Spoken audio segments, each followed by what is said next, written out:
Hey guys, TJ here with the Lawn Dad channel. If you're wondering how to make your Bermuda lawn just a little bit better than your neighbors, today I've got 5 tips for you that will help you achieve that. So stay tuned.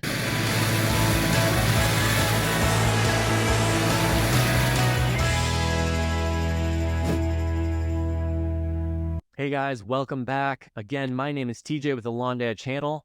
Thank you for joining me. If you haven't already subscribed, please subscribe.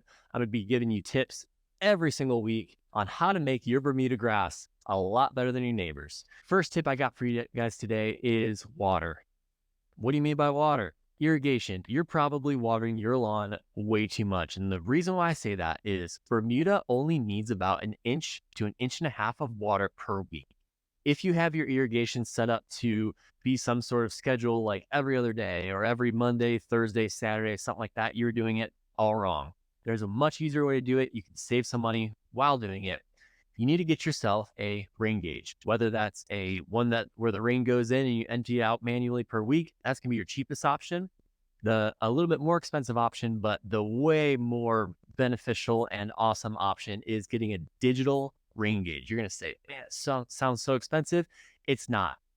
I'm gonna link my digital rain gauge below, the one that I use personally, I have for the last 2 years, right off Amazon. It's less than like 35 bucks. It's something very cheap, but you don't have to go out and empty it. It'll tell you digitally exactly how much rain you've had that week. You could set it to daily, monthly, however you want to do it. It's going to tell you how much rain that you've gotten. So then at the end of the week, if you haven't gotten to that inch or inch and a half, then you can just simply turn on your sprinklers, set them for like 30 minutes, hour, whatever it is, get your lawn wet, and that'll complete that 1 to 1.5 inches of rain per week.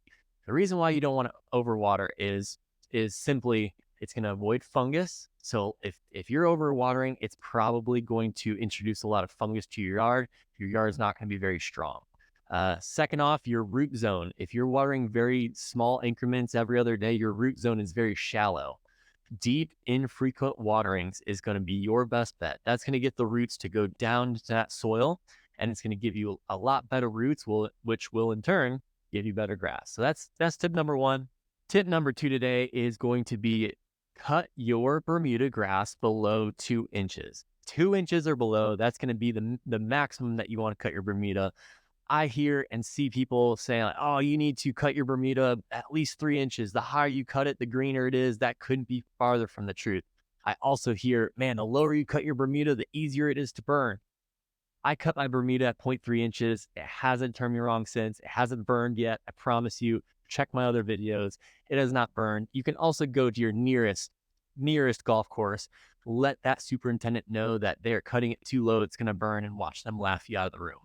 I'm only joking, but cutting your Bermuda low does not equal burning your lawn. I promise you, the higher that you cut your Bermuda, the more that plant has to expend energy to get the nutrients that you're putting down in your soil each month, the nutrients from the tip of your roots to the top of the leaf on your Bermuda blade, the more it has to work. So the higher you have it, the more it's working to go up and not sideways. Bermuda loves to grow sideways. It is a self-healing. It grows by rhizomes and stolons. So that's how it grows. So if you cut it below 2 inches, you're going to notice some of your bare spots starting to fill in within a month or two, especially if your watering is on point and you're keeping it below that 2 inches. Your Bermuda is going to start growing sideways. You're going to love it. So that's going to be tip number two is stop mowing your Bermuda so high.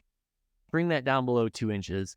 For reference, your mower that you probably have has a couple notches on the side. The very lowest setting is probably going to be around an inch, inch and a quarter.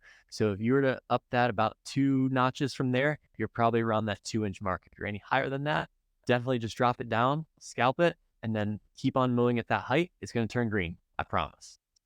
Third tip I'm bringing at you today to make your lawn a little bit better than your neighbors is you're probably mowing too infrequently. If you're only mowing between 2 and 4 times a month, that is not enough. You need to be mowing between 6 and 8 times a month, so almost double what you're doing now. That is going to keep your Bermuda lawn nice and thick, especially if you're watering correctly and you're mowing it below that 2-inch mark.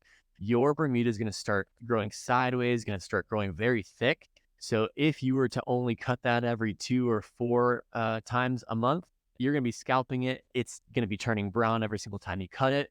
So the way to prevent that is to be mowing about every 4 days, 4 to 5 days, 6 to 8 times a month. That is going to prevent you from cutting more than a third off of the leaf.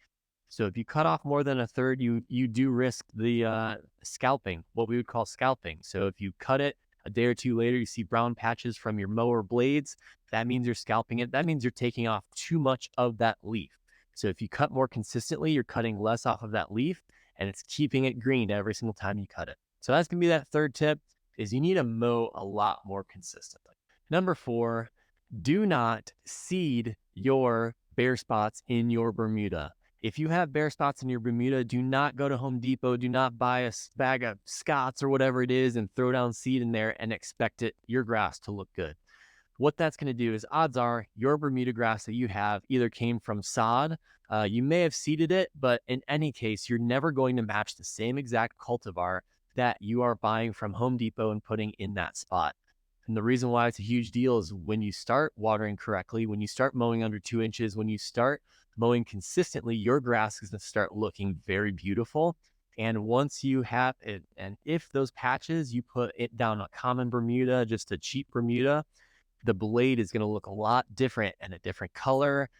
It's going to look a lot different than the rest of your Bermuda. So from space, you'll be able to see either a more lime green spot or a darker green spot, because that cultivar that you laid or that you put down from that seed is going to be different from the rest of your yard. So it might be a vanity thing, but that strain of Bermuda will never match your current Bermuda. So when you do start having a thicker lawn, it's just going to look really patchy, and you're not going to like that. Bermuda will thrive and grow and repair itself in bare spots. So I'm going to make more videos on how to repair those bare spots without overseeding, but do not overseed bare spots no matter how much you want to. The only way to repair those spots is going to be sunlight, correct watering, correct mowing, and good fertilizing. That's it. It will repair itself, I promise you. Fifth and final tip I can give you today to make your Bermuda grass a little bit better than your neighbors is make sure Bermuda grass is the correct grass for your lawn. You may say that sounds really dumb and obvious, but if you have spots where there's a lot of shade and the grass is really thin, well, Bermuda doesn't love shade. So if you have spots around your landscaping beds that maybe trees or your house or whatever gives it a lot of shade and Bermuda doesn't thrive there, it's not going to grow. I promise you. No matter how much water you give it, no matter how much fertilizer you give it, if it's not getting enough sunlight throughout the day, and Bermuda needs at least about 6 to 8 solid hours of sunlight to grow and thrive. But if it's not getting enough sunlight, just bite the bullet and extend those landscaping beds a little bit further. If it's just a couple feet further, that's okay. It's okay. I know the lawn dad's telling you to get a smaller lawn. That's okay. Extend your garden beds, and it will prevent that lawn from being thin and looking bad, and it'll make the rest of your lawn look nice, lush, and green. If you are planting Bermuda grass and it is in a backyard where there's a lot of shade, do not. The only grass that really thrives and grows in shade is going to be a fescue. So even if you are in a transition zone, or if you are in north or south, whatever it is, that's okay. If it's a lot of shade, the only grass that will grow in heavy dense shade is going to be a fescue. So that's going to be a fifth and final tip. Make sure you have the right grass for your yard, for your sections. If you have a little bit of shade poking in, feel free to make those landscaping beds a little bit bigger. There's nothing that you can do to fill those in. That's going to do it for today. So thanks, guys, for joining me. Hope these tips helped you. And let me know if you have any other questions on how to make your lawn a little bit better than your neighbors. See you guys.